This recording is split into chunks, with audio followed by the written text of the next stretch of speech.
नहीं। जन्म बताइए, जन्म 304 ईसा पूर्व। लेकिन सबसे बड़ा चीज होता है, इन्होंने राजगद्दी पर कब बैठा। राजगद्दी पे जब बैठा जाता था तो घोषणा जब राजगद्दी पर होती थी तो उसके बाद एक बहुत बड़ा समारोह आयोजित किया जाता था और जनता के सामने वो शपथ लेते थे, जिसे हम लोग कहते थे राज्याभिषेक। क्या कहते थे? राज्याभिषेक। आपने राज्याभिषेक देखा होगा बहुत बेहतरीन ढंग से बाहुबली में।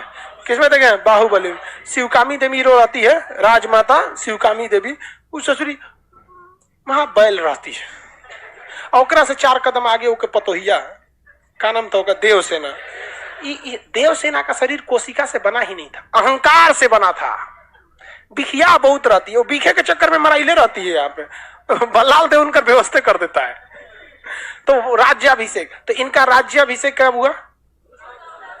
राज्याभिषेक याद रखेंगे, ये डेट 269 ईसा पूर्व। 269 ईसा पूर्व में क्या हुआ था? राज्याभिषेक। यानी इसने सिंहासन पर बैठा और सिंहासन पर बैठते ये बहुत ही खतरनाक शासक था। अगल बगल में कोई इसके समय में आवाज नहीं उठाता था, क्योंकि इसका कहना था कि आवाज उठाने का मतलब हम आपको उठा देंगे, कोई आवाज नहीं उठा सकता। हिटलर का बाप था ये, बहुत ही क्रूर शासक। इसी बीच ये अपना साम्राज्य विस्तार करना चाहता था और यहीं पे ये कहाँ गया? ये कलिंग।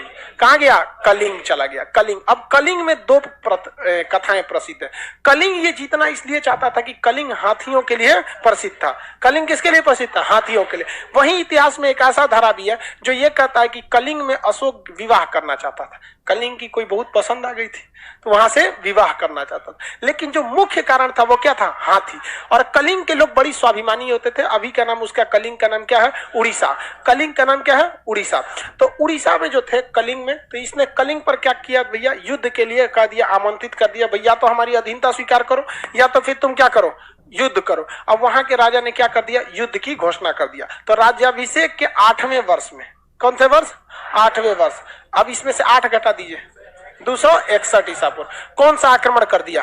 कलिंग आक्रमण कर दिया। कौन सा आक्रमण? कलिंग आक्रमण। यहाँ के राजा नंदराज। कौन थे? नंदराज।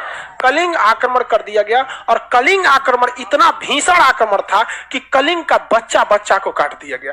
मतलब बूढ़ा बच्चा किसी को नहीं देखा गया, सबको काट दिया गया कलिंग युद्ध में। अशोक का हृदय कलिंग युद्ध में मरे लाश को देखकर नहीं हुआ था, बल्कि अशोक का हृदय वहां पर महिलाओं की लाश और बच्चों की लाश को देखकर हुआ था। जो महिलाएं घर का काम करती है, जो युद्ध कभी नहीं कर सकती हैं, अगर उसे कोई काट दे, 5 साल 6 साल के बच्चे को अगर काट दिया जाए तो किसी भी व्यक्ति का हृदय पर पिघल जाता है। लोग दुश्मन के दुश्मनी जो होती है ना, तो दुश्मन के भी बच्चे को आदमी थोड़ा सा कहता है तो बच्चा है। यहाँ पे इतना नरसंहार हुआ, इतना काट दिया गया कि अशोक का हृदय पूरी तरह से परिवर्तन, युद्ध के मैदान में ही अपना तलवार छोड़ दिया था पूरी तरह से। एकदम न लड़ने वाले हैं, क्या मिला हमको? हमारी सीमाएं थोड़ी और आगे बढ़ गई, लेकिन हम तो क्या हो गए? पूरी तरह से मानवता के नाम पर हम कलंक हो गए। कलिंग युद्ध ने अशोक का हृदय परिवर्तित कर दिया। पूरी तरह से टेंशन में रहता था। इसकी पत्नी आके मनाती थी, क्या हो गया? जीत कर भाग, ससुरी टेंशन में है।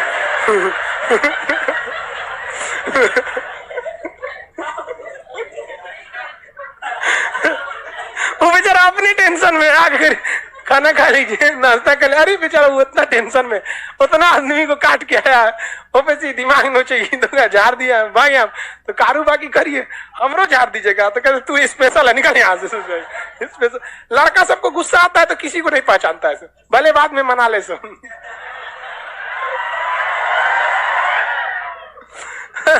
तो इसने क्या किया? पूरी तरह से, ये क्या लिखे जी? 261, एक छूट गया क्या? इधर लिख देंगे चलेगा?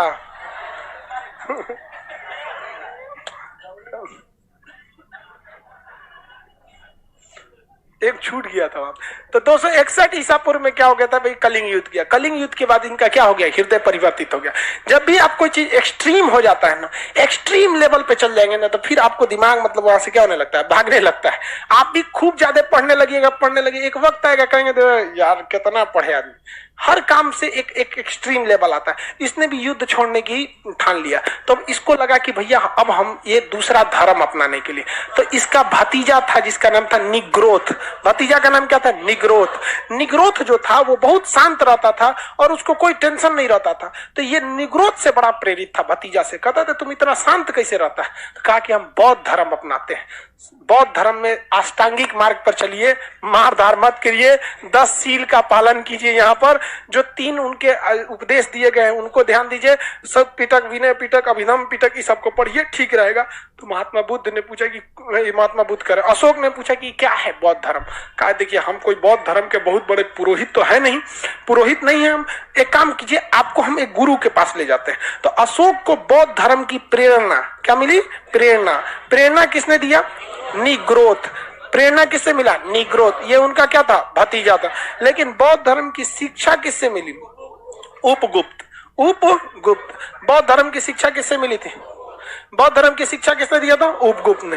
तो अशोक को बौद्ध धर्म की शिक्षा किसने दिया? उपगुप्त ने दिया। इसके बाद अशोक कौन सा धर्म अपना लिया? बौद्ध धर्म। अशोक ने कौन सा धर्म अपना लिया? बौद्ध धर्म। लेकिन अशोक दूसरे धर्मों को हमेशा इज्जत की भाव से देखता था और कहा कि मेरा धर्म बौद्ध धर्म है, लेकिन मेरी जनता का धर्म बौद्ध धर्म नहीं है।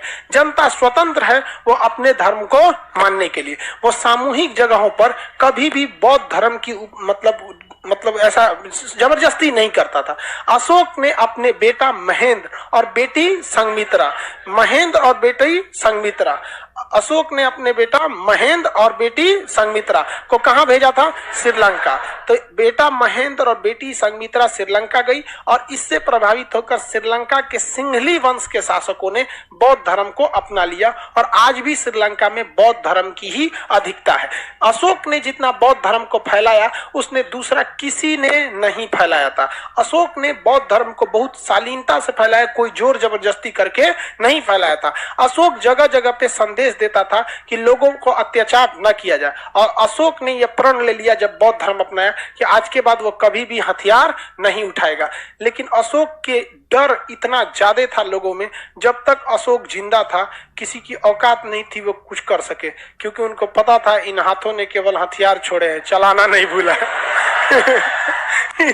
किसी दिन अगर उठ गया तो फिर सबको साफ कर देगा यहाँ पे, क्योंकि लोगों ने इसे देखा था कश्मीर को निपटाते हुए, कलिंग का फाइल निपटाते हुए, इतना बुरा मारा जिसका कोई हद नहीं। लेकिन जब अशोक मरा था तो इसी के सिंहासन को लोगों ने उखाड़ फेंका था और इसके बाद कई वंशों की स्थापना होगी। तो अशोक ने अपने बेटा बेटी को कहां भेजा भैया?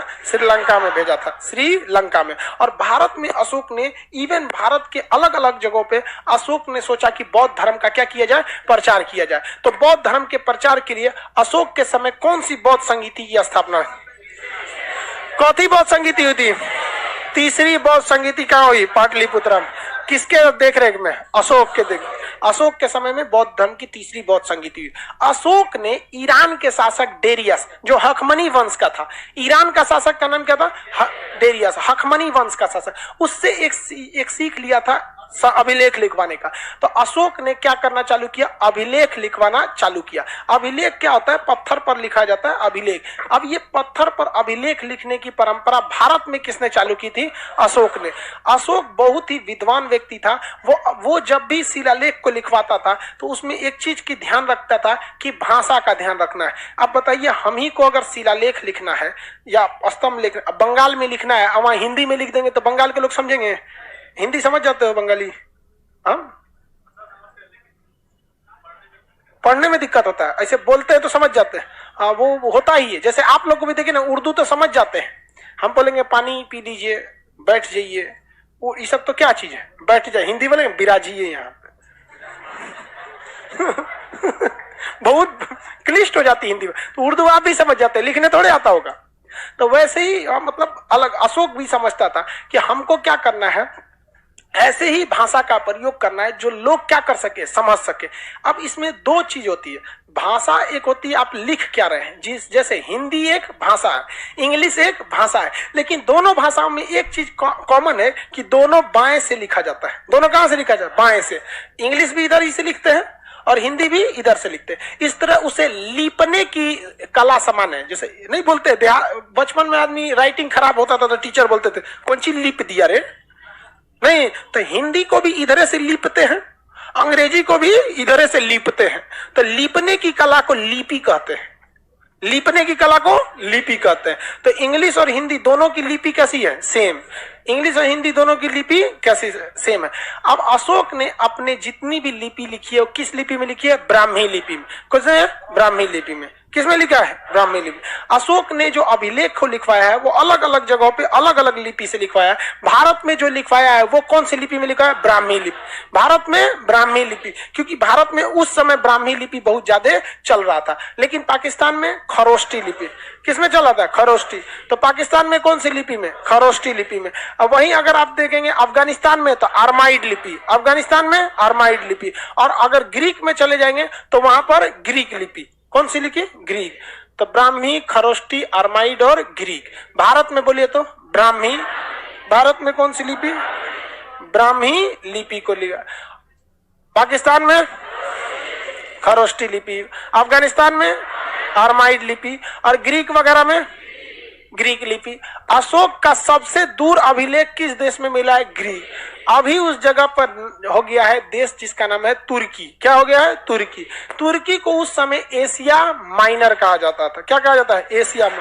तो एशिया माइनर तक इसके संदेश लिखे गए हैं और बौद्ध धर्म के प्रचार के लिए इसने क्या लिखा है? संदेश लिखा है। लेकिन ऐसा नहीं है कि इसने केवल बौद्ध धर्म का प्रचार किया है। इसने आदेश दिया था कि जो मेरे मतलब राजदूत हैं या जो मेरे कर्मचारी हैं वो ब्राह्मणों को न सताएं, ब्राह्मणों को न सताएं।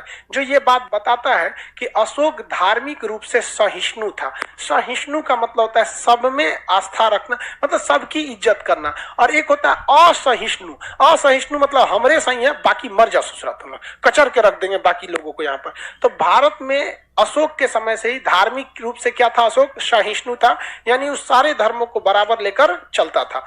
अशोक ने अपने संदेश बहुत जगह भेजता था। इसने कई अधिकारियों को भी नियुक्त किया था, संदेश वाहक को नियुक्त किया था, जिसमें राजुक बहुत ही प्रसिद्ध थे। यहाँ पर अशोक ने बौद्ध धर्म के धम्म नीति को आगे बढ़ाया। बौद्ध धर्म के किस नीति को? धम्म नीति। धम्म का मतलब होता है धर्म की नीति पर चलना। धर्म की नीति पर क्या करना है? चलना है। तो इसको आगे बढ़ाने के लिए अशोक ने बहुत किया था। धम्म का मतलब या धर्म का मतलब क्या हमारे धर्म से होता है? हम लोग गलत समझ में करते हैं। धर्म का अर्थ होता है इंसानियत। धर्म का अर्थ होता है इंसानियत, जिसके अंदर हिंदू धर्म, मुस्लिम धर्म, ये तो धर्म ही नहीं है। लोग बोलते हैं ना धर्म संकट में फंस गए, तो मतलब इंसानियत। तो उसने ऐसे लोगों को संदेश दिया और इसकी जांच के लिए कि लोग इंसानियत के रास्ते पे चल रहे हैं या नहीं चल रहे हैं, अर्थात धम्म के हिसाब से चल रहे हैं कि नहीं चल रहे हैं। इसके लिए उसने एक मंत्री नियुक्त किया। मंत्री को अमात्य बोलते हैं। क्या कहते हैं? अमात्य। तो उसने एक मंत्री नियुक्त किया, धम्म महामात्र। कौन सी अधिकारी? धम्म महामात्र। तो अशोक ने लोगों के धार्मिक जीवन को ठीक ठाक से, इंसानियत ठीक रखने के लिए कौन सी अधिकारी को नियुक्त किया? धम्म महामात्र। कौन सी अधिकारी? धम्म महामात्र। कौन सा? धम्म महा। स्त्रियों के प्रति भी अशोक की काफी ज्यादा सहानुभूति थी।